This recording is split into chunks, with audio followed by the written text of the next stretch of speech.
yung loan application na not 7 days at instant disbursement daw. Nagpapautang ng up to 50,000 pesos at currently may 4.8 na ratings. At tamang-tama dahil requested vlog nga to at sabi, ma'am, pa-review po ng Kita Cash, 21 days to pay. Approve po ako agad. Thank you.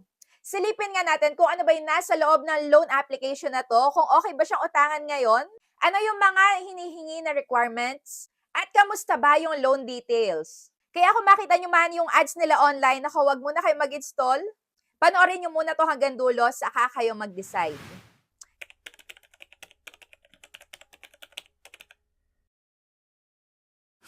So hi guys, welcome back again to my YouTube channel at ngayon pag-uusapan natin yung bagong labas na loan application dito sa Play Store. So ito nga ay walang iba kundi ang Kita Cash Online Peso Loan under CMS Pot of Gold Lending Corporation. At instant disbursement nga kaya pati sa akin dahil yung nagpapa-review dito is na-approve daw siya. So ako kaya ma-approve din kaya? So itatry ko muna bago kayo. So yan na yung pinaka-homepage nila, nagpapalo na 3,000 up to 80,000 pesos pala. Pero doon sa may nakalagay sa may pinaka-application nila, doon sa details, up to 50,000. Pero dito pala up to 80. So dito ang repayment term ay 120 days at 365 days ang maximum. Ayan, fast loans and instant approval. Safe and trusted pa daw, anytime, anywhere. Ayan, malalaman natin yan. So yan na nga yung una kong sinagutan sa kanila, personal information at may pa-background check sila dito kung meron ba tayo mga overdue sa ibang loan application and education level, marital status, saka yung monthly expenses natin.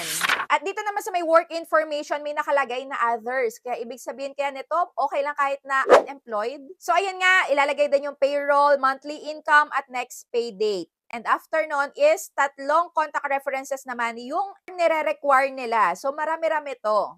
Dahil yung ibang naglabasan, isa na lang o dalawa yung hinahanap. And next sa may ID type, marami-rami yung mga pagpipilian dito. Pwede ang national ID, driver's license, UMID, passport, PhilHealth, TIN, SSS, postal, at voter's ID. After nyan is pipicturean mo lang at mamimili ka na kung saan i-disburse agad-agad yung ELO loan. Pwedeng bank and e-wallet.